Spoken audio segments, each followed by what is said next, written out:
Good morning, everyone. We are so thrilled to have you all. Before we get started, a few housekeeping. As you are jumping on the line, we would love for you to mute yourself at this moment. We will likely have some time at the end for some Q&A for you all to chime into the conversation and join us as we dialogue here this morning on diversity, equity, and inclusion in the corporate world. Again, we're so grateful to have you. We'll be doing introductions just shortly while folks are jumping on. But thank you on behalf of NEWaukee, our wonderful group of leaders who will be sharing their insights and wisdom and experiences with us. Okay. All right, let's jump right in. So again, good morning. This is the State of DE&I in Corporate America, a dialogue amongst DEI leaders in our nation and you. And this event is presented by NEWaukee. We want to thank you again for joining us as we create shared space to have an open conversation about diversity, equity, and inclusion and anti-racism in corporate America, and really the status of these efforts within workplace culture and how we've truly begun to move the needle. My name is Lauren Rock, and I'm excited to help bring together not only these wonderful leaders for dialogue, but also to be able to share this journey that NEWaukee has been on for many years, but certainly over the last 10 months has been really contributing to dialogue, conversations, not only formal, but informal, internally and externally, as a way to really generate conversation and experiences for the community and certainly NEWaukee's clients to prioritize DE&I and anti-racism. For those of you who know NEWaukee, you know that this is truly a necessary conversation to have, and we are so excited to bring you all together again to continue to keep ourselves accountable for the impact that we want to foster in this great nation. So again, just welcoming you on behalf of NEWaukee. My name is Lauren Rock. And so to get us started today, we really want to establish some grounding and understanding for the conversation, some shared definitions that we'd like to provide to you, and then also just really get us jumping in. So let's get started. So anti-racism and cultural competency, these are two shared definitions we'd like to just start with, again, to set some grounding for our conversation. Anti-racism is our active process of identifying and eliminating racism so that power is redistributed and shared equitably. Compared to this, cultural competency is a goal often found in the mission statement of workplaces like the ones we're going to discuss today, schools in our communities, medical programs, et cetera. And it really means finding understanding within different cultures, identifying your biases and prejudices, and being able to interact respectfully with people from different cultures. And so we want to bring these two definitions to you as we have this dialogue today, because we added in this concept and this introduction of anti-racism as we continue to have this dialogue, NEWaukee and many others, because we do often center race when we're having these conversations. And it's typically a question because there are so many injustices and many other isms that certainly deserve a platform as well. And so we begin with race because of America's unique history and staying really related to race and racism. And then we also create space as a platform for the other isms because many people can really relate and understand why all of this is intertwined. And so the systems that we are in certainly have worked really well to be culturally competent based on our definition here. And so engagement looks like that, plus a little bit more, because cultural competency implies that there is almost an endpoint in the learning experience. And in really doing active work around anti-racism, we have an opportunity and want to encourage everyone to be committed to a lifelong learning process and process of really being active in living through the process of anti-racism. So those are our first two definitions: anti-racism and cultural competency. Next, we want to highlight these three, the centering point of this conversation as well: diversity, equity, and inclusion. Our shared definitions today for this dialogue for diversity is all of the ways in which people are both alike and different, such as race, ethnicity, gender, sexual orientation, culture, religion, and more. Equity is evaluating systems and institutions to identify and remove biases in the distribution of opportunities and resources. And inclusion is the ability to belong and contribute while being true to one's whole self. And so all of these are necessary and integral as we begin to have these conversations about not only our workplaces, but also our overall communities, our systems, and really making sure that we address these and engage people in really creating practices as well as cultures that foster each of these areas. So really excited to, again, have this opportunity to share in dialogue with you all. We wanted to provide these definitions, again, for grounding and shared understanding as we begin to develop and grow in this conversation. And so we'd love to get started. So again, my name is Lauren Rock. I'm going to be bringing together 4 amazing guests, special guests of ours at NEWaukee. And so I'm going to introduce them one by one, give them the opportunity to share a little bit with you with our opening question, and then also tell a little bit about their journey, and then we'll jump right into the full dialogue. So first, would love for Jacob Ethel to start with us. This panelist told us that they spent many months on a Navy ship, some days in complete silence. And so again, we are really excited to welcome Jacob Ethel, Senior Manager Advisory Services at PricewaterhouseCoopers, or Pwc. Jacob? Thank you, Lauren. Hi, everybody. My name is Jacob Ethel. I am a Senior Manager, as Lauren mentioned, for PricewaterhouseCoopers, focusing on our organizational workforce transformation practice, where we specifically focus on diversity, equity, and inclusion. One thing I want to just mention is, one, it's great to be here. So glad to see everyone this morning. And a thing I want to just talk about is why DE&I for me and why it sustains me. I learned very early on, there's an experience I had with my grandfather who was instrumental in raising me. I learned that taking a trip on a Sunday morning, he was a school superintendent in Houston, Texas, where I grew up. And I learned that through his kind work and efforts, there was an event that happened on a Saturday morning where we went to a school that he formerly taught at. We were driving up, him and I, as we would do every Sunday, going to check on the different schools, dropping off paperwork and things that were needed. And as he started to enter the building, a security officer stopped him, wasn't familiar, a new guy. Conversation ensued, and the cops were ended up being called.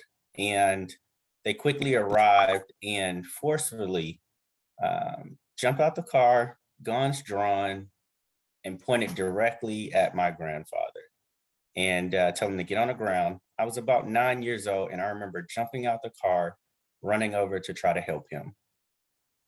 As any normal child would do, quickly those officers pointed the gun towards me, being a 9-year-old kid, and telling me, get on the ground, stay in your place, and don't move. Now, this was in the 80s in Texas, and things were a little different then. As many people realized very quickly, for a 9-year-old, that's a frightening and traumatic experience. I saw my grandfather pulled into the back of a police car, and I was made to sit there and wait until my grandmother could come and get me. For me, why DE&I and anti-racism sustains me is that through this entire ordeal, not one person stopped to think about how that would affect not only a 9-year-old, but a gentleman that did this for 30 years of his life, day in, day out, and was only there to make sure he would help the janitor and the school principal getting set up for Monday morning.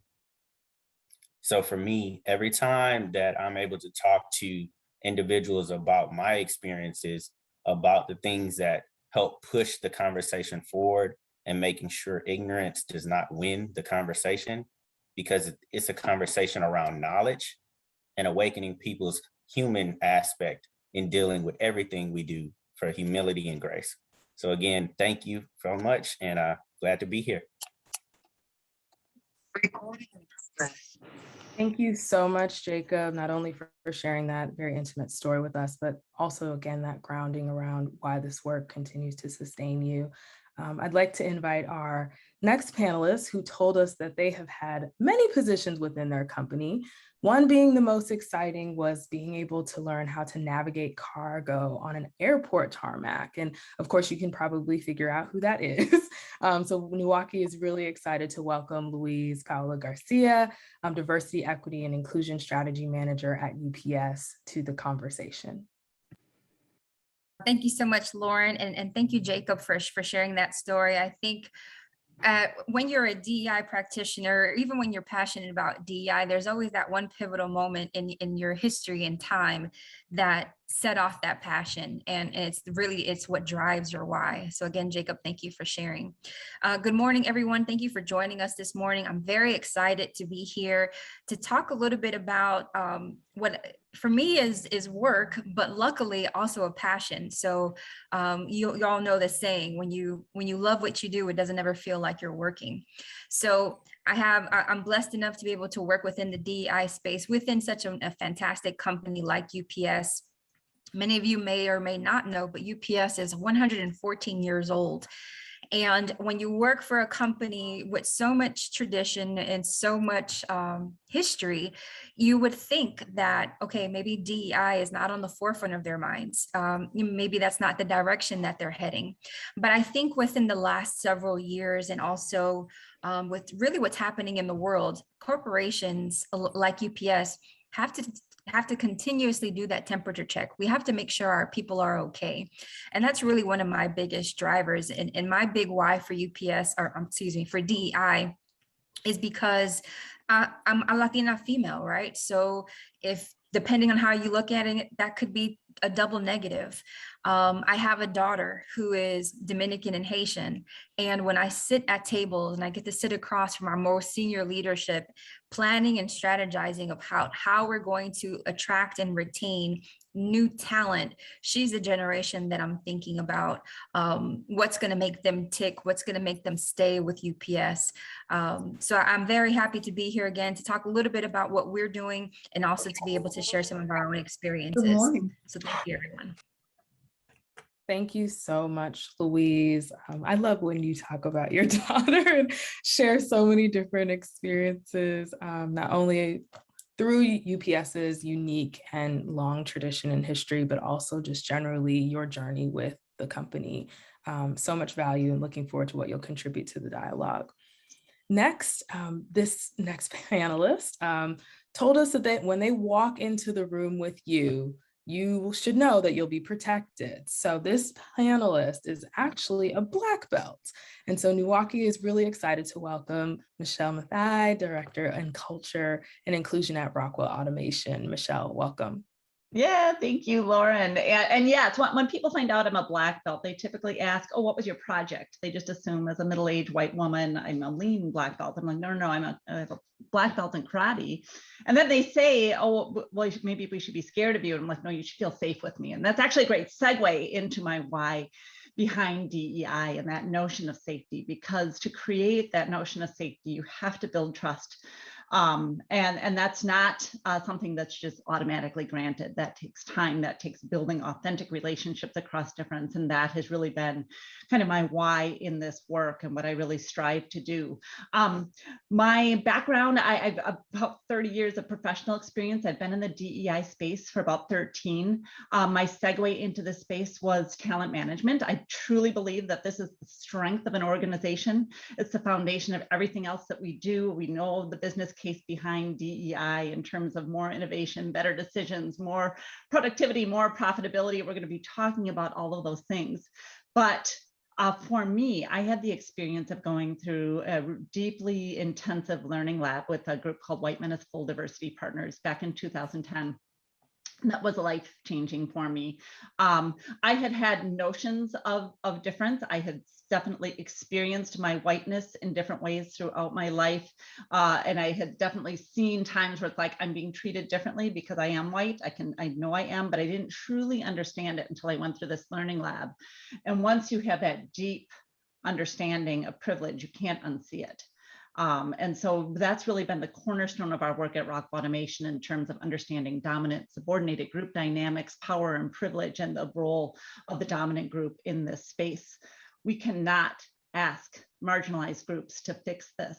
This is about all of us working together, working in partnership together, building trust, and use those of us with privilege, using that to and I love the definition of, what we're talking about, anti-racism and redistributing power. That means that those with power, and then when we're talking about racism, white people, we have to be willing to give up some power. And so what does that look like? And how can we be active in our work to make that happen? So I would say that I am deeply appreciative of the trust that's been granted to me, the partnerships that I have across difference to do this work in the corporate environment, but it has also changed me personally. It's changed the way that I parent, it's changed the way that I interact in my community, it changed who I hang out with, who I learn from, and how I learn. And so I am deeply, deeply grateful for being able to work in this space. Wonderful. Michele, welcome. Thank you for starting and really grounding us also in trust and the importance of finding that, especially in allies, in partners, in leaders. Certainly as we continue this dialogue, I know that will come up for many of us as we talk about who we do this work with, why. And so thank you for introducing that, but also thank you for being able to elevate how we continue to make changes and shifts in, again, this lifelong process and journey in DE&I. So thank you so much. Our next panelists, we are very excited to welcome. They told us that the value of representation in their life is really true. And it started very early. And it started with a fun story that he shared with us about his aspirations to be the Orkin Man. So NEWaukee is really excited to welcome Brandon Stevens, Senior Director, Diversity and University Recruitment at Levi Strauss. And welcome, Brandon. Pass it over to you.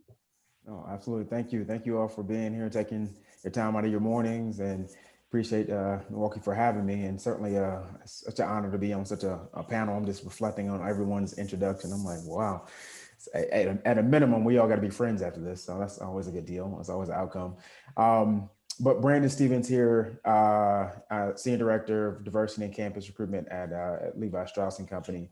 We're based in San Francisco. However, Michele Matthai is actually a dear friend and a colleague of mine, as I was previously at Rockwell Automation for 5 years. But that being said, who am I and why is this work important? I'm a Black gay male from Detroit, and simply even introducing myself as such is power, and it's power in releasing that. And I say that because a lot of organizations may or may not have given room or voice to folks to be their authentic selves and define your voice. And this work is really important to me because there are a lot of marginalized people like me who grew up in, let's call it first generation college home, blue collar family, and first generation college. And so in all fairness, the script for my life likely was written for and predestined, if you will, according to somebody else's language, and it was relatively short. And so my testimony is broader than me, and it's here to unlock doors and break down barriers for people who look like me and or who do not, and to speak for those that are not in the room. And so I use my voice, and one of my biggest claims to fame, if you will, is to simply challenge and continuously challenge the status quo such that there is much more representation. I love the work that I do, because I call it unlocking the door for folks who didn't know that the door could be opened.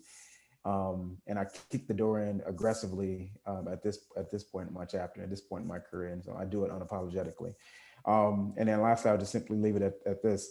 This work is important for me because at some point in your career, we all have to find our voices. And unfortunately, the group that we're talking about, the underrepresented community, the journey to find that voice may take a little longer than our majority counterparts.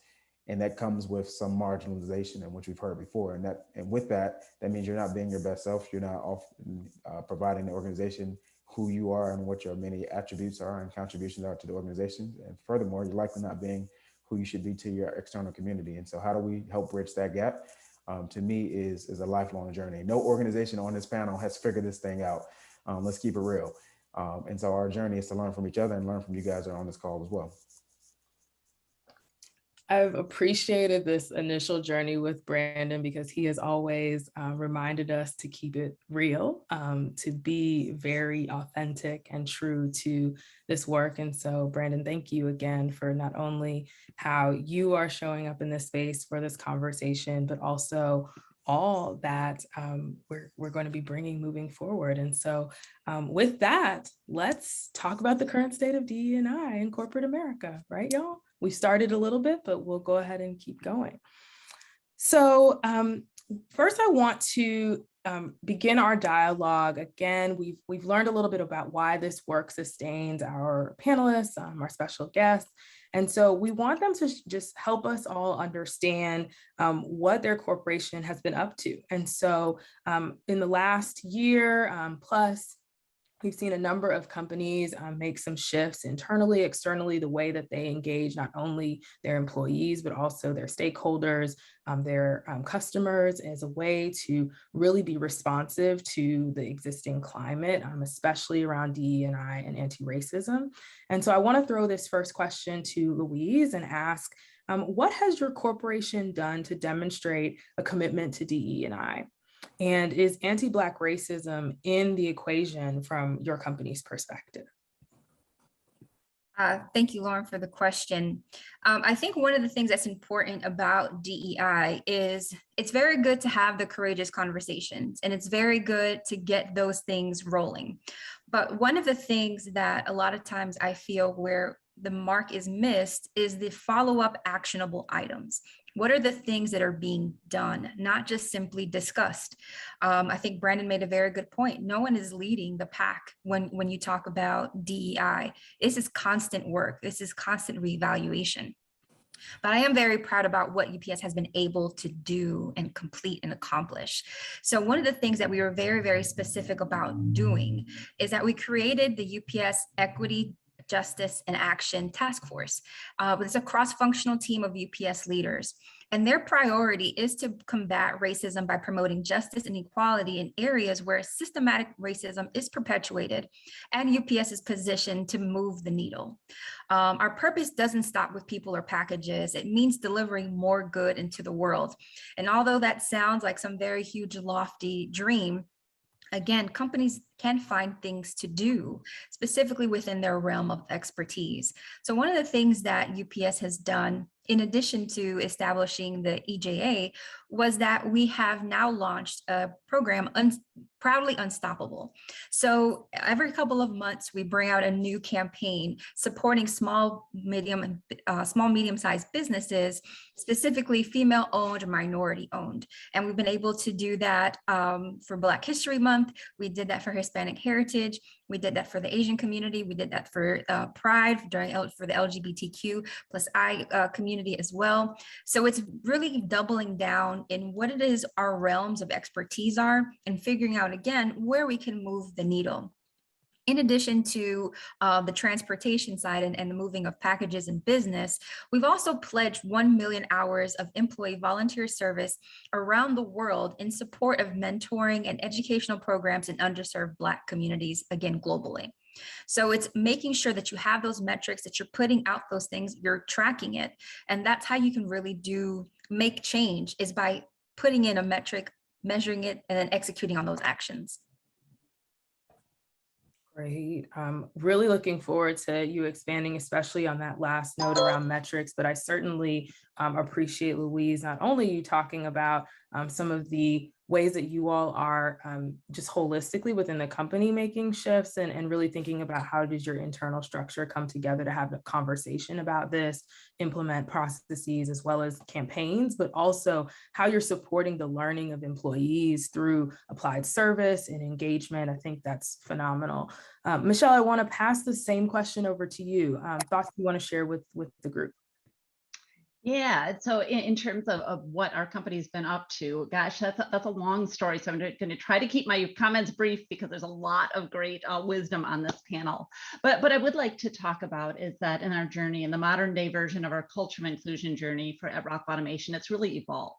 So back in 2008, 2009, when we started this work, we were really focused on creating that culture where all employees can thrive. And so we were really focused on how do we bring the dominant group in? How do we connect heads and hearts to this work? So it's not just an intellectual business proposition, but that people, and particularly the dominant group, could feel why this work matters and why it's important to them and how they change their leadership, inclusive leadership. And that was a great foundation. We really dove into courageous conversations. We really created a lot of teams that were focusing on removing barriers to inclusion. A lot of great work happened. And like anything, you have to evolve. The murder of George Floyd in 2020 was, of course, a wake-up call to every single person, I think, around the world and every single corporation. What I am proud of for Rockwell Automation at this moment is that they had that base skill set of leaning into tough conversations, of the dominant group stepping out and taking some control and understanding of what do I need to learn right now and what do I need to do, rather than leaning on the marginalized groups to do that heavy lifting for them. And so initially, it was a call upon the white allies to say, this is your time to really step up and be an ally. And what does that look at? Not in an optical way or a performative way, but what does it truly look like? And so leaning into some of those tough conversations were hard because when we look at all of the spectrum of the dimensions of diversity, it's a lot easier to lean into the gender conversation than it is to the race conversation. And so not everybody is comfortable doing that. And so this is really continuing to push on that discomfort and where you're going to make mistakes and when you make mistakes, how do you accept that, take responsibility for it, apologize, and move on instead of becoming defensive? So really dealing with some of that fragility that can happen in that moment and really ensuring that you've got a base population that is willing to stay in the fire in this tough time.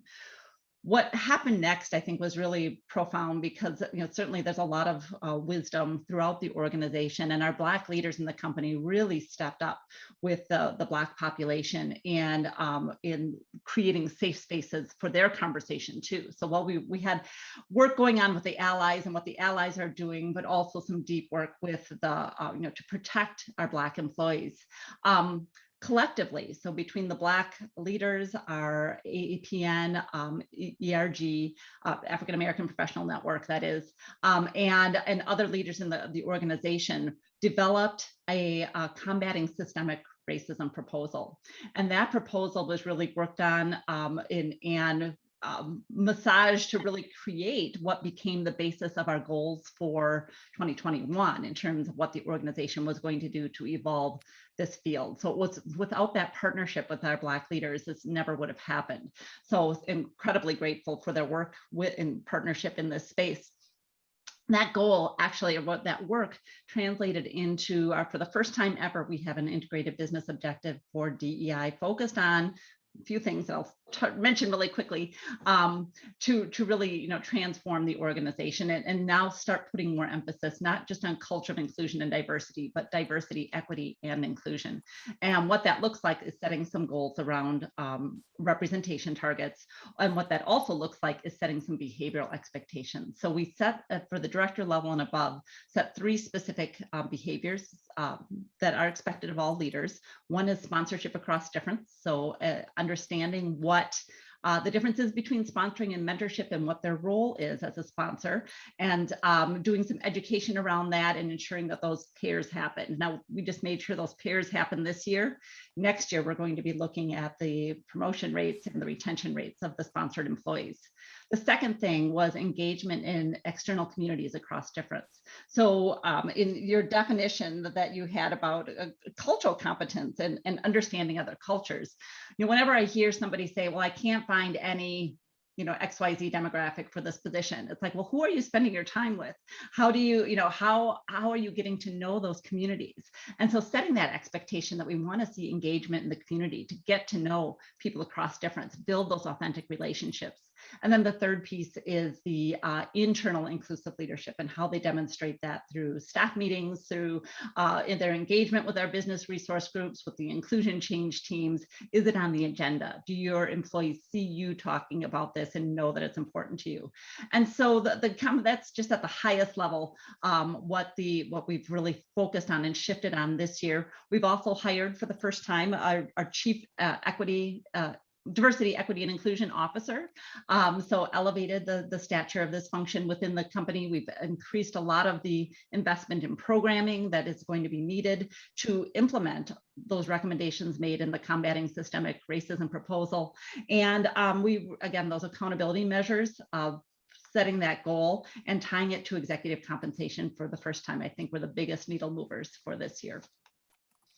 Wow, lots of levels of not only internal accountability, but also just growth. So we'll be speaking a little bit later with you all about what does this mean for talent? And Michele certainly helped invite a lot of those pieces to the conversation. You continue to share about why leaning into the conversation with learning and trust building, and especially through partnership. I really appreciated you bringing that up about different identity groups, especially Black employee resource groups within Rockwell Automation. You all have certainly been busy. I know Brandon and Jacob might want to add in a few nuggets as well. Anything that you'd quickly like to highlight about what your companies have been up to as well? Yeah, I'll be really brief. I'll just simply say, Ellis & Co, Levi, Strauss & Company, we're a 168-year-old company. I think I heard Louise just share about FedEx. I'm sorry, UPS. Right, she's like, get it right. But that being said, we are very much on our journey. And so similar to what Michele just shared about Rockwell Automation taking a very bold step some years ago, we had just appointed our first chief diversity officer. Like many organizations, we all know that are in the HR community, the endless list of job opportunities in the diversity space just blew up on LinkedIn in 2021 and 2020. That being said, our outcome and how we got there was acquired from the business, in all fairness. And what we did historically was lean heavily or over-index on our ERGs. Our ERGs were, let's call it, they were the strategy, if you will, to combating diversity. Unfortunately, we didn't have the infrastructure or the strategy and the framework, if you will, to support what we are building today. So myself, along with the chief diversity officer, we've all been in the seat for about a little less than a year. And this is year one. This is the foundation year of building out our operating model, identifying what partners, what are our metrics that drive success, what are our KPIs, what are other organizations doing, and how can we uniquely draft and design this in a way that's specific and custom to our organization that doesn't diminish the brand. One thing I'll simply say, and I know that it wasn't specific because it's still a journey, what we wanted to do and what we've noticed quickly is we being the new leaders in diversity at the organization, had to redefine what top diverse, talented individuals looked like to this company. And what that meant for us was stripping away what many of us may have thought that looked like in years past to really align to where the market is today. So simply, I sit in Charlotte, our company's headquarters is in San Francisco. And I'm not moving to San Francisco. It's a very small percentage of Black people in the city. It's a high cost of living. And so if we want to go after strong, diverse talent, then that means we have to be able to shift how we have drafted just simply. I know we're not talking about the talent piece, but this is just one microaggression or unconscious bias that we didn't know that we had, which was simply all talent needs to be in the Bay Area. And then when we looked at the data, well, we don't really have a lot of brown and Black folk in the Bay Area. I'm sorry, brown and black folks in the Bay Area that we want to hire specific to the roles that we want to, that will be successful in the roles that we want. That being said, that small aperture that we've had for many, many years, we had it to increase. And so our focus are on 3 areas from a representation standpoint: the Black community, Latinx, and female. And so historically, we've over-indexed in other areas. And so now we have an opportunity to kind of close that gap, which means that we have to redesign our strategy to be encompassing of just simply geographic diversity. And so that's a small piece of the pie, but in short, a quick takeaway is 2021 is our foundation year, and 2022 is a year by which all of our strategies and the work that we have been working to put in place to really start to take shape. Jacob, I'll pass it to you to share if you have anything you want to contribute. Sure. Thank you, Lauren. Brendan, thank you for that as well. I'll just quickly jump in. So PricewaterhouseCoopers is an organization of over 295,000 employees worldwide. So it's a massive organization. The few areas that I would just quickly hit on: one, our CEO in Action for Racial Equity. We started this fellowship that is dedicated to advancing racial equity for the Black community through public policy and advancements in our societal and governance structure. What that did for PwC is take individuals out of our workforce, aligning from all levels of our leadership, from our executive partnership all the way down to our new upcoming interns and first-year associates with the firm, and allowing them for a 2-year program where they have full benefits, full pay, full salary, to focus on this think tank across an organization of 200 plus corporate companies that form this partnership to bring forward meaningful change in policy. Letters to Congress, letters to our local senators, each by state, by geographic region, and identifying those areas that they can centrally locate to focus on the challenges that are facing those communities. That's one area that I think our company has really sort of pushed and leaned on. Myself has been a participant in this fellowship as well. Our Skills for Society, where there's opportunities for individuals who, as consultants or accountants, can look back at pro bono work that's supporting their local community for underserved and underrepresented minorities, focusing on nonprofits and for-profit organizations and facing what are their biggest challenges, whether it's working capital, it's organizational structure, it's road mapping, it's different areas that are affecting the companies that are focused on really fixing the challenges that are on the ground. It's not just about donating money, it's about donating time, that sweat equity, and putting forward the work, understanding what it means to be an ally and advocate within your community, and sort of putting your money where your mouth is, but also putting your time, your passion, and your energy there. And I think that is huge. And then lastly, I'll jump on our university partnerships. One thing I really am extremely happy here is that we've taken a data approach first when looking at how we're going about hiring. I know a lot of individuals within my company, there was a shift. We used to go to HBCUs, historically Black colleges and universities, some of the things like the Black MBA Association, and NABA, National Association for Accountants, and that was our main focus of hiring diverse talent. What we had to reevaluate is that is a tapped out resource. Everyone is fighting for the same resources when you talk about this conversation, and no longer is that suitable. The other piece is there's such a wide lens of what diversity looks like for our organization: diversity of thought, gender, religion. There's a full list, LGBTQ plus. When you consider all these different aspects for individuals across this diaspora, how is it that you're only going to these specific areas to say this is where our diversity comes from? So we had to really take a step back and evaluate what it means to be diverse in our company. What does that look like? And then following the empirical evidence that is saying that from our vantage point, teams that are gender diverse are 25% more likely to outperform their peers who are not.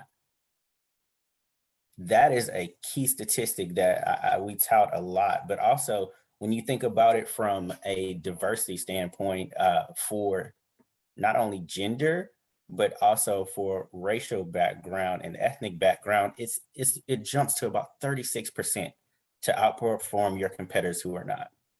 So when we talk to our CEOs, our executive teams about these numbers and statistics, it's hard to refute this empirical data to say, listen, this is not only imperative for our company to move forward, but it's imperative for every company that we work with throughout our supply chain. Because if not, they're underperforming and they're leaving value on the table, and that's not what we're in the business of. So again, I just want to push that forward from this data-centric approach to allow individuals to realize that this is not only a feel-good mission, but if you want to be a top player, you want to be competitive, and you want to be at the forefront of any industry, you need to focus here.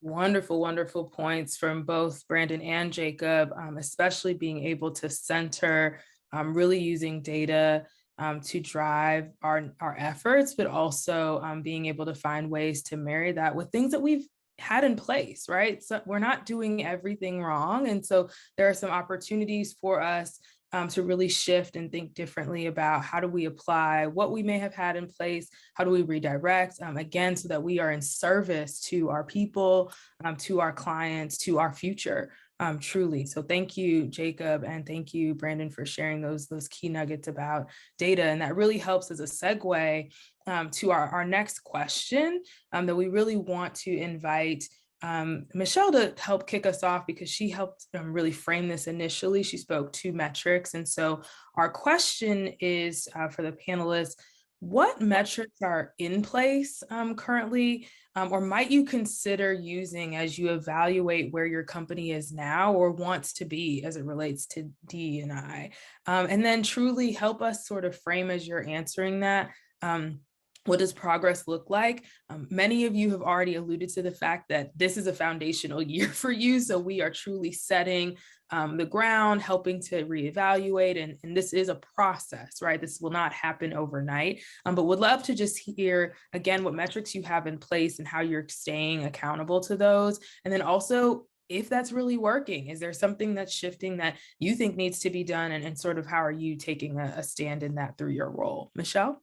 Okay, thanks, Lauren. And I'm going to start with just a little story, because I do think that it's really, really important not only to measure having the lagging indicators, so your representation, your turnover gaps, and all of those types of things, numerical data, but also your leading indicators. And I'm going to talk about the difference and what that is. But I want to back up about 13 years ago and share something that is very, perhaps not popular in this field to say, but to begin with, we did not measure. And the reason we did not measure, we were measuring behind the scenes. And I know that's counter to what a lot of people say, if you don't measure, it won't get done. But we knew we had to change mindsets. And so we eliminated that focus on we need to get to this percentage and this number, because and we did, behind the scenes, we had that in place, but we really led with behavior shifts, behavior change, mindset shifts to change the culture. And so we were measuring kind of anecdotally what the experience was of employees. And because we knew that if we could change that, the numbers would follow, and they did. Nothing will blow up any DEI effort more than one person saying, well, I really wanted to hire this person, but I was told I had to have a diverse hire. That will decimate your efforts. And so you have, until you get that education in that, no, this is about removing your bias so that you can see the best candidate. That's not about hiring a diverse candidate. It's about seeing the best candidate who most likely it may be diverse, and opening your eyes to that, that's really what the focus is. So initially we did not measure. However, we are measuring, of course, now and need to measure to make sure that we get that progress and to push things a little bit further. But that education up front is so important. So beyond the lagging indicators, what the representation targets, the turnover gaps. So we always know that there's going to be a gap, but can we reduce that gap between people of color and white employees and men and women? And looking at that, taking a look at promotion rates, taking a look at differences between demographics, and some of those, and then also looking not at just the quantitative numbers, but also the qualitative numbers. We have an global inclusion index that's built into our biannual semi-annual, we do it twice a year now, employee engagement survey, where we're measuring 5 different factors on employee sentiment around inclusion and have targets on that as well. But also those leading indicators. What does your succession plan look like? How many unique, diverse successors do you have? That K through 12, engagement and programming that Jacob mentioned, and I know that Brandon will talk about as well. They're all doing this in terms of what are we really doing, and what are those engagement points to really build that pipeline to come into our organization will be some of those leading indicators. And I think that the last thing that I'll say about measurement is that you have to continue to reassess and move the needle on that. So again, the numerical information that we have out there, we never want to say, if the target is here, or if I've met it, then I'm good. That's the education piece. We set the bar saying this is the minimum. This is a minimum what a company should be at. And so, yeah, there might be differences between leaders. And so that's why we don't drill the measures down to the specific leader measure, because depending on where you are in the organization, you may be able to contribute more to that, whatever that target is. But we have now, with having this built into our integrated business objective, we have a number, about 14 key performance indicators that take a look at all of those factors, from the turnover gap to the inclusion index improvement to the step improvement, and making sure that when you set measures that you're doing it at levels that make sense for your organization and the demographics that make sense to your organization. And that becomes, again, much more easier for people to understand. Where do we have a gap? Where do people see? And for us, we saw a difference between who we had at the individual contributor level and who was at leadership levels. And so sometimes when you set a broad-based goal, without that understanding of the why behind it, I think explaining the why behind it, whatever you do, whenever you set a goal, really helps people get their arms around how they can contribute to it in a more meaningful way. Powerful, powerful. And I hope my ears were ringing every time you made a comment that alluded to the way that you are also bringing equity in this, and really being very clear about the fact that this is not a one size fits all. We really have to see where we can support people across the system through not only what they have, but also where they might have some deficits, and really being able to support them in that journey and building that infrastructure. So very, very key nuggets there, Michele. Thank you for sharing, and invite people in the chat. So many of you have been sharing your thoughts, and we would love for you to continue to do that. Share how you align, what resonates with you. And certainly if you have questions for our panelists, I know some of them have been responding in chat as well. Jacob, I'd like to pass this question to you next. I know you started talking a little bit about that, but certainly would love to hear what PwC is doing, especially around metrics, and would love to hear whether it's based on stories or even just data that you'd like to elevate. I think Michele did a great job elevating that component as well. Sure. Thanks, Lauren. So for PricewaterhouseCoopers, PwC, we had a shift in our focus. A lot of times what we saw was anecdotal evidence that spoke to empirical data, but there was never a conversation linking the two. You'd get stories here. You would get, hey, well, we have some data here that sort of supports this, maybe biased, maybe unbiased, exit interviews, things of that nature, where you say, okay, I understand there's a problem, but what's the root cause, right? And that's where we get down into the data.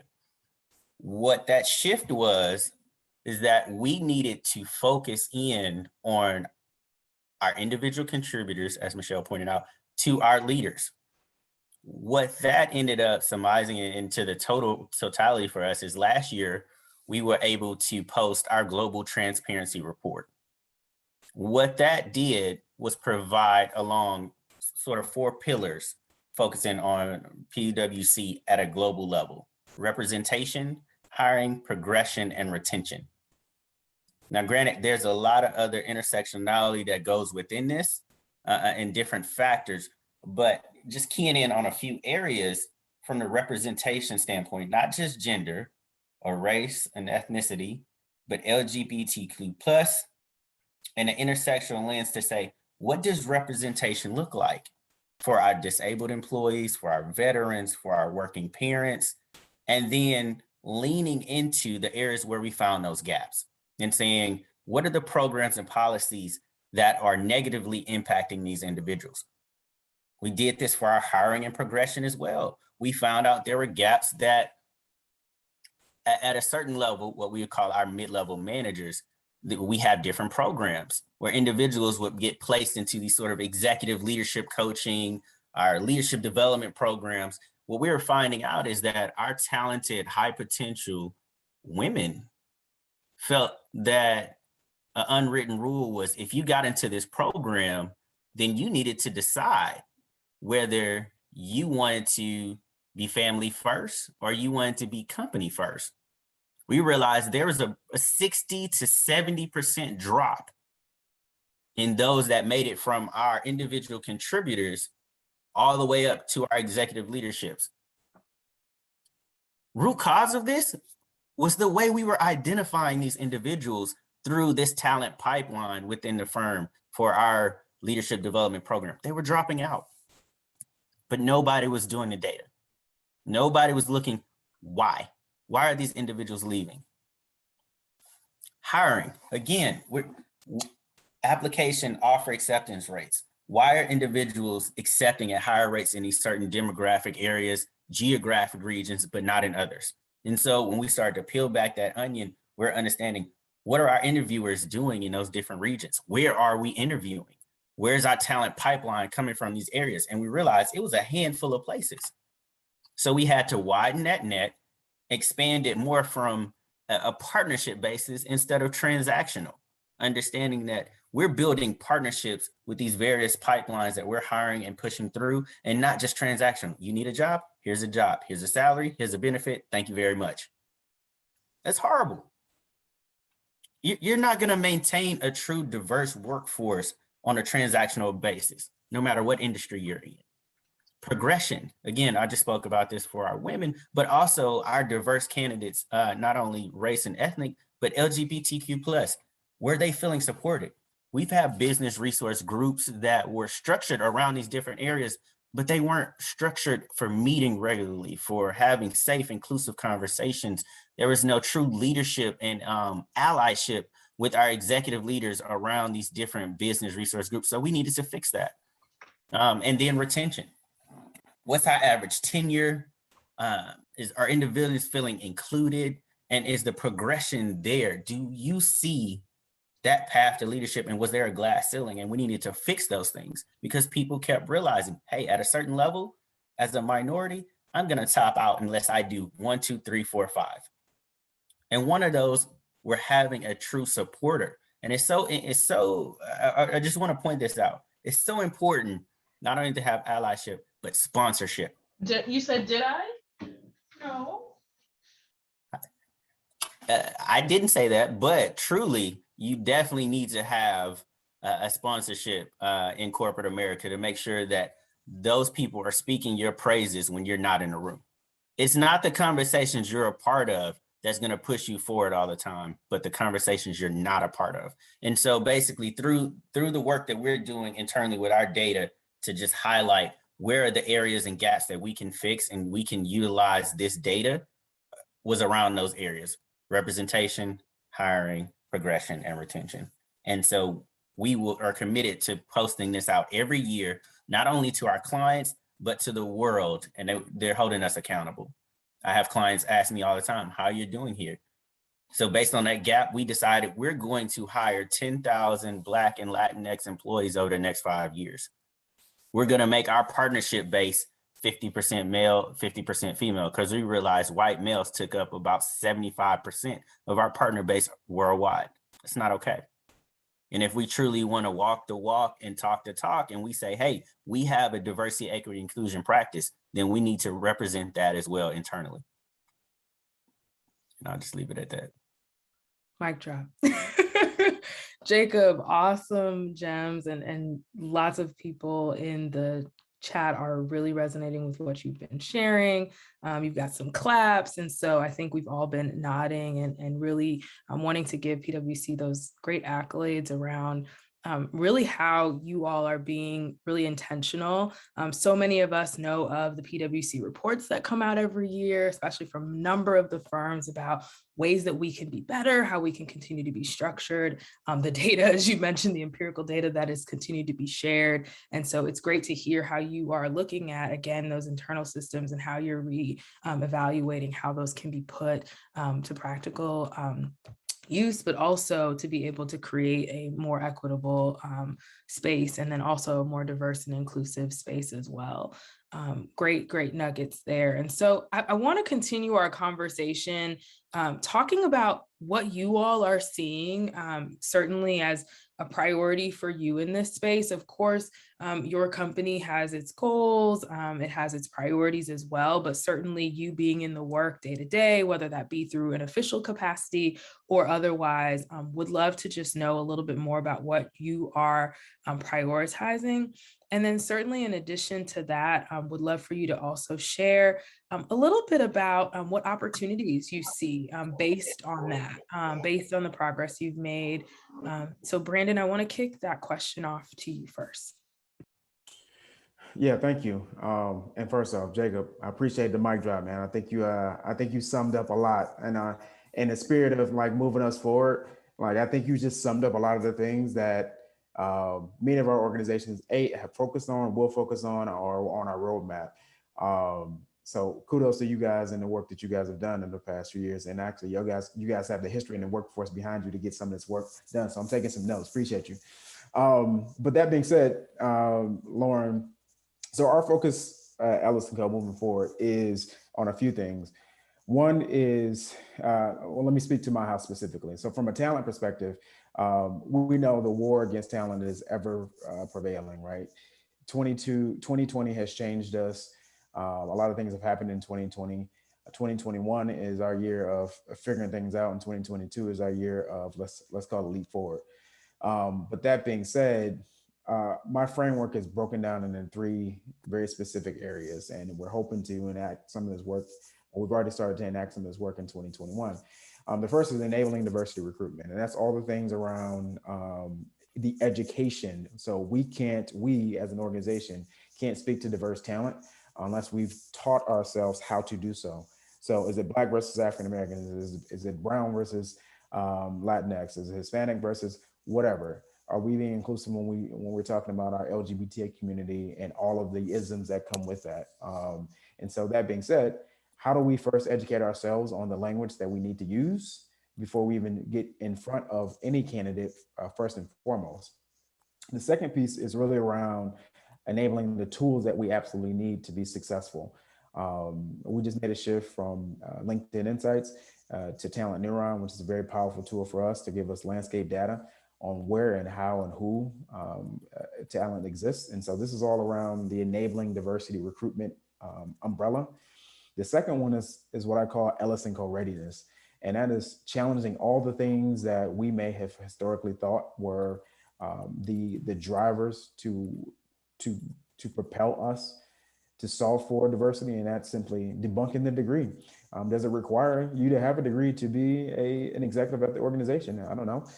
Some would argue yes, and some would argue no. And if we've used those indicators of success historically, then have they really netted what we thought they would for years to come? Enabling talent hubs and hybrid work model. We know, as we all are working likely remote, although this sounds pretty normal and kind of the casual way to approach work now, let's say 6-7 months ago, we were all scratching our heads on what we were going to do when it was time to return to work. And so, of course, redesigning how do we enable our organization to be best prepared, because we know all this has a derivative impact on our ability to impact and attract people of color. And then lastly is external drivers. So all the things that Jacob spoke about around partnerships are extremely critical. So for us as an organization, prior to 2021, we had not one diversity partner. There wasn't a National Black MBA or SWE or SHIP or any of the others. They didn't exist for us. And so that's, for me and those of us that are likely on this panel, that's like mind blowing, right? But you think about organizations, right? Yeah. So you think about organizations that have been around, that are legacy organizations, that some leaderships, if you will, LT and the board may not even know what any of these organizations are. And so we are privileged on this panel to have been in these spaces for many years. And so now our opportunity here is, we know how great Ellis & Co. is as an organization. We've got DJ Khaled and Jaden Smith on our branding. However, those individuals do not work for our company. And so they can't speak to the employee experience. And so it's not enough to have them represent us. And now our focus is on how do we double down our efforts from the K-12 space to enable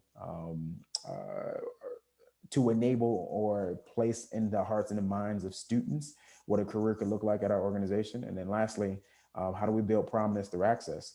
And that's breaking down the doors of many organizations that likely will be breeding grounds for us to attract talent over time. And so the strategy is broken into 3 different segments: enabling diversity recruitment, Ellis & Co readiness, and debunking all of the things that we may have thought diversity was or is not. And then lastly, enabling, external drivers. And that's all of the things we need to do outside of our walls to really put us on the map or in the tables, or having the great conversations with organizations that can amplify who we are, such that everyone can realize whom we are as an organization and our true DNA that we may or may not see through commercials or people wearing our clothes and fashion shows. And I think you have such a unique perspective to offer, especially being a brand that, again, like many here, are so long standing, but also are in, the commercial base. And, people are seeing all of these partnerships and how they're different. And so I appreciate you really speaking to that, Brandon, and how you all can continue to be intentional, but also what that representation looks like with the talent you're sourcing, but also how you're engaging within your base. I also appreciate what you shared. Both you and Jacob have been speaking a lot about hiring and retention and the support of talent, and really how this really affects our bottom line through and through. And so thank you for continuing to echo that. Anyone else want to contribute to what they're currently prioritizing in this work, what opportunities we have? We'll take this as our last official question before we ask our panelists to share their final nuggets with us. There's so much to add to this, Lauren. I'm sure all of us are like all ready to jump in. I'll keep my comments less than a minute, I promise, but because Brandon spoke so eloquently to what's being done in the talent space. Culturally, we're also continuing to focus on that. And one of the big things Jacob mentioned earlier, when you see that drop off, looking at the root cause of why, one thing that Rockwell Automation has implemented is some more intentional focus leadership development on managing across difference. So not only the sponsorship across difference, which we talked about, but also what that really looks like, because what we were finding the fall off was happening typically because of an interaction they had with a white manager where they said, I don't know if I can thrive here longer term. So we knew that we had to continue to address culture. Again, there's going to be pockets of good and pockets of not so good in any organization. So we're really trying to create a more consistent experience. And then the second thing I'll mention is just on the marketplace side, what we are continuing to do is engaging our distributor partners and other external partners in this work, because a lot of our employees don't just spend their time at Rockwell Automation, they're out in the field, sales, embedded into customers. And so we really are trying to focus on how we can influence the entire electrical distribution ecosystem in this work. One of the resources that I share is about our Bold Conversations series that we do at our automation fair annually, sharing some really deep dive, tough conversations with our customers, our distributor partners, and really engaging them in the work. So talent, culture, and marketplace is the way that our new Chief Diversity, Equity, and Inclusion Officer has been talking about this. And so we're, as we all are, I'm sure, hitting on all of these things. Great, thank you, Michele. Louise or Jacob? One of the things that I wanted to add, and again, I'm so excited to be hearing everyone's feedback. The panelists, you guys are doing an amazing job. Thank you so much for talking a lot about the data piece, how those things come together, and bringing those things to life in a lot of your strategy and focus areas. I think one thing is, probably is resonating a lot is that, you know, we're in a pivotal moment to build more inclusive structures throughout the business. And for that to happen, we do have to amplify diverse voices and leverage underrepresented perspectives in the development of innovative ideas, especially in leadership positions. So, you know, when you really think about it, it's not philanthropy that what we're doing, it's simply good business. And I think one of the big things here is representation. I think when Brandon shared his original story of his why, you know, he saw himself as being the Orchid Man one day because that's who he saw. And I think that is very, very powerful. I read a statistic recently that said for students who have a teacher that looks like them, the percentage for them to graduate high school increases by 30%. 30%, that's a huge number, and simply because they see themselves in education. And I think one of the things that UPS is focusing on is making sure that that representation not only is reflective in the businesses and the suppliers and the customers that we're out to work to achieve and connect with, but also, of course, within our internal representation. Like Michele and Brandon both mentioned, we named Charlene Thomas as our Chief Diversity, Equity, Inclusion Officer at the top of this year.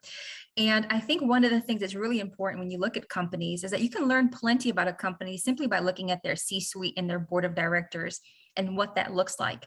And if that leadership team is representative of what that community looks like where they serve. And too often, the answer is a resounding no. At UPS, our C-suite resembles the community served incredibly diverse, both in gender, race, ethnicity, both also in business experience and in thought. We've had a lot of changes after our CEO added, not only herself was brand new to UPS last year, but also she changed up a lot of what our board of directors look like now, including 3 women and 2 Black men. Equally as important is building that pipeline for talent and the next generation of UPS leaders. One of my specific focus areas is women representation. Different industries are different, right? So for example, for Levi, you can physically see yourself wearing Levi's. A lot of people do not see themselves in transportation. They don't see themselves at UPS. And that's the thing that we have to work on changing. We have to make sure that we're getting that information out there. And for me, one of the big focus areas is women in operations. Not only do we have a business resource group specifically for women in operations to, again, create that connectivity so that women can see themselves as pilots, so that women can see themselves as feeder drivers. It's making sure that we're not just talking about it, but we're working on a communication strategy so people can actually see themselves in these roles, sharing insights, connecting with partners like Women in Trucking Association, starting to develop training programs around, you know, what are the bigger gaps? What are the sacrifices? Jacob made a great note where the drop off is that women have kind of 2 trains of thoughts. It's either I don't have any family, or I don't have a spouse or a partner or children or anyone who depends on me, so I can fully throw myself into my work, or I am someone who has a partner, a spouse, children that depend on me, and I'm sacrificing these things in order to do the work. So it's really those 2 trains of thoughts. So we have to figure out those solutions. And that's what I've been able to focus on, is building out supporting resources so that we can address some of the main issues. When we talk about childcare, what are some of the things that we can focus on, those partnerships? Of course, considering additional benefits, family leave, making sure that we have paternity leave. So all of these nuances that when we start to peel back the layers is really what's slowing down that healthy pipeline. So focusing on where are those target areas and where we can fill those gaps.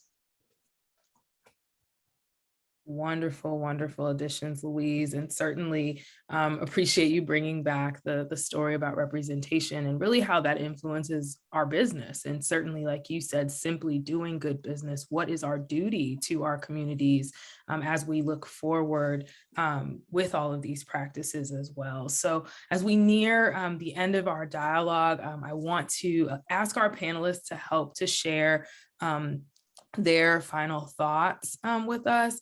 One of the things that I asked each of them to come prepared to do, and certainly please, as you saw in the chat, follow them on LinkedIn, get in touch with their companies, reach out to them even via chat here, but wanted them to just share last recommendations and resources, identifying a number of things. So either where they feel like they are in this journey, and just being really open with you all as they feel comfortable on where they're at and where they want to go. What might be their primary go-to resource that supports them in this work. And then Michele was so great to emphasize earlier, and many others, about the value of allies, value of mentors and sponsors and partners in this work. And so would like to kick this off with Jacob. I'll go to Michele next, and then Brandon and Louise as we work to conclude this panel. Thank you, Lauren. So if you don't mind, I'm gonna do a little bit of a twofer here and sort of combine two of those conversations, just because, well, hey, I got a lot to say on it. So for me, I'm gonna combine where I am on this journey and then my primary resources for support. So for me, where I am on this journey is truly trying to learn and understand how to be an effective advocate and ally, not only within my company, but also within my community. I think when you talk about the conversation of diversity, equity, and inclusion, as well as anti-racism, you reach a lot of different aspects of that. And to truly be versed on that is a continual learning, and it's a continual exercise, and it's a choice that you make every day. It's not just saying I am not X. It is, what am I going to do about it? And that question I am still trying to answer every day as I continue to try to make an impact. No one, to Brandon's point, no company on here, no one that I have advised personally, professionally, has figured this all out. And so for me, it's one of those steps of taking to understand I'm meeting you where you are, but I also need you to meet me where I am. It's a two-way street. It's a partnership to understand this is where I am in my journey, and this is where you are. And this is how we're going to help each other move forward and push this needle. So that's where I feel like I am on my journey, wanting to be better. And then next, my go-to resources. It's my family. My go-to is my family. They are my rock. In this line of work and pushing forward for diversity, equity, and inclusion, you can hear a lot of things from executives, especially being an African-American male who grew up here in the US and grew up in the South. Sometimes I hear conversations and are privy to or are part of that really churn my stomach. But what I realize at the end of the day is the fact that people have the courage to speak their truth empowers and emboldens me to speak my own and to raise that voice to say, this is the piece of this where we can help each other understand and come to a common ground. And my family continues to center me on my good days, on my bad days. When I need a sounding board, my family, my circle, the value of allies and mentors and partners is that you have a continuous sounding board. You have people who are smarter than you, who have different lived experiences than you, that show you the value of the aspects that you may not know or have experienced. Each one of the panelists here and everyone on this line have different lived experiences across their years that are add value to someone. No matter what the challenge is, no matter what the aspect was, there's something that you can learn from it. And so for me, I try to take that value every day and see what can I do to push this forward. And I do that personally, and then my professional work advising around diversity, equity, inclusion, our goals, our policies, our procedures, where we're looking at advancing that, not only from a data standpoint, but also anecdotally, because perception is reality. And regardless if someone in my organization feels that they are not being truly valued, we have a problem. And so I just want to impress upon everyone as we leave here today, you never know someone's story. You never know where they are on this journey, and meet them where they are and do your best every day in and out to be an ally, to be a sponsor, and to push that forward. Thank you, Jacob. Michele. Honestly, I feel like that was just a mic drop right there. I mean, Jacob, wow, wow. Okay, how do I add to that? Well, I'll add just a couple things because you just, you had really a wonderful summary there.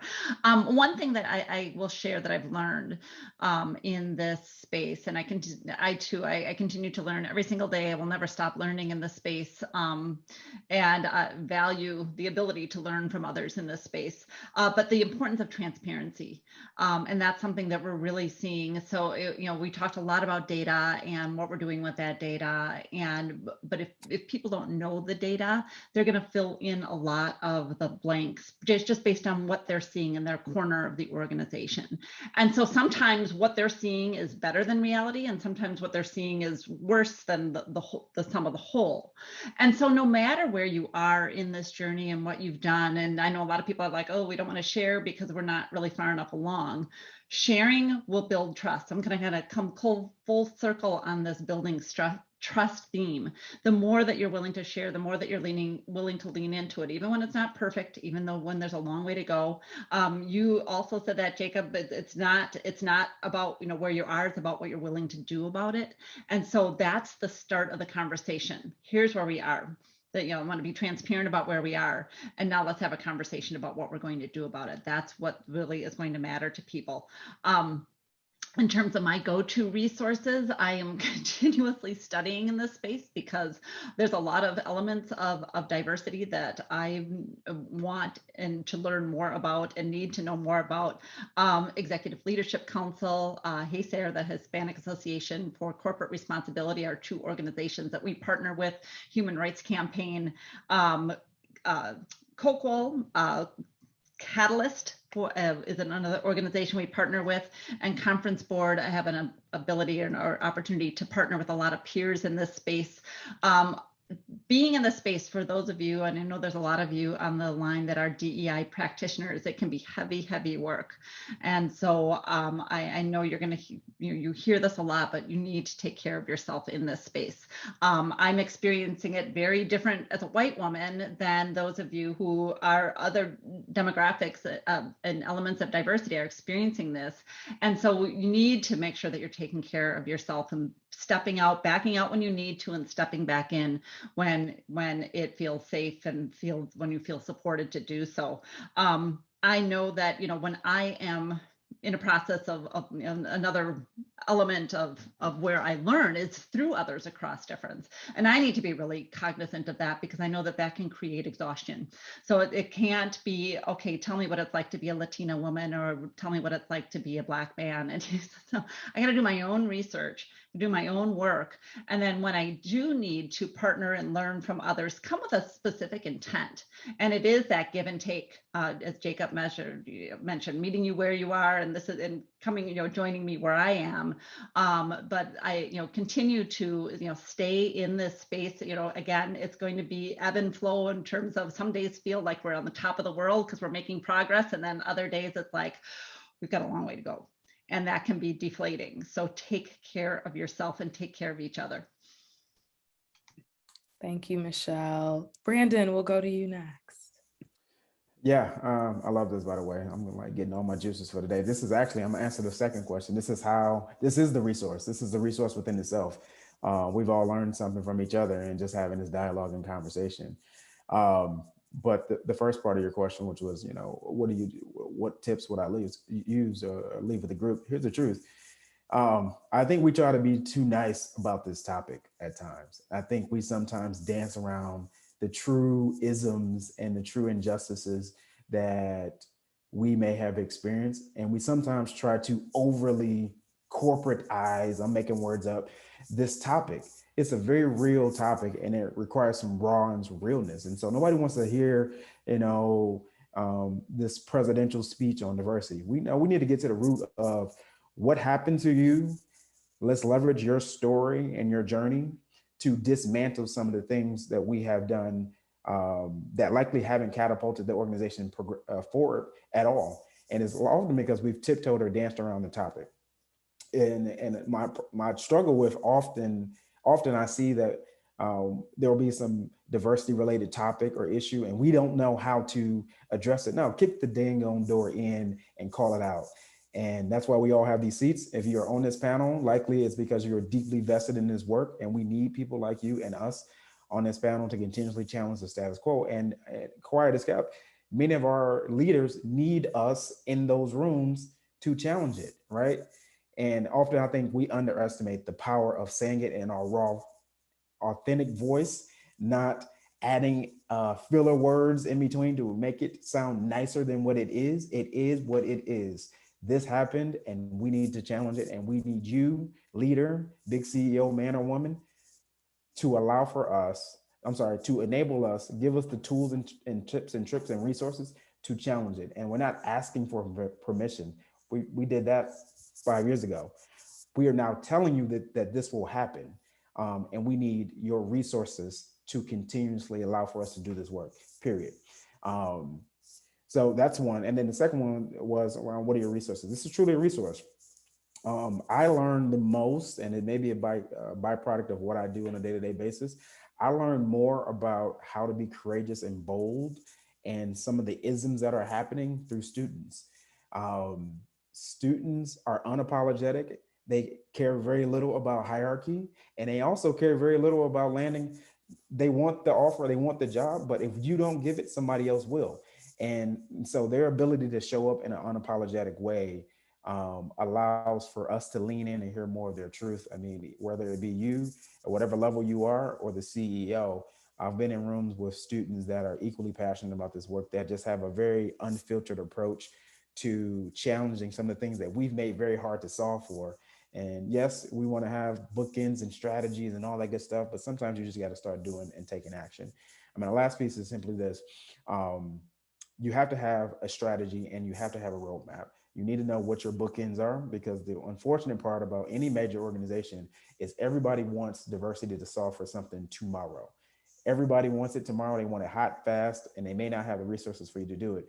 And so having that defined bookends, what's the intro and what's the outro chapter, at least for the next 2 to 3 years, allows for you to say no definitively, such that you can double down and focus your efforts to get anything off the ground in year 1, year 2, year 3. So that's all I got.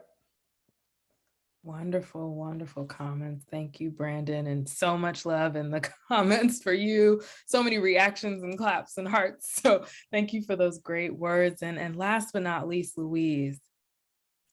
I want a very special thank you to Brandon. You made me laugh out loud when you made the comment about bringing your authentic voice. And I laugh only because my sister, who is my sister, right? So she knows me, always laughs. She said, how is it that they let you into those rooms with your big mouth? And I said, well, that's exactly it.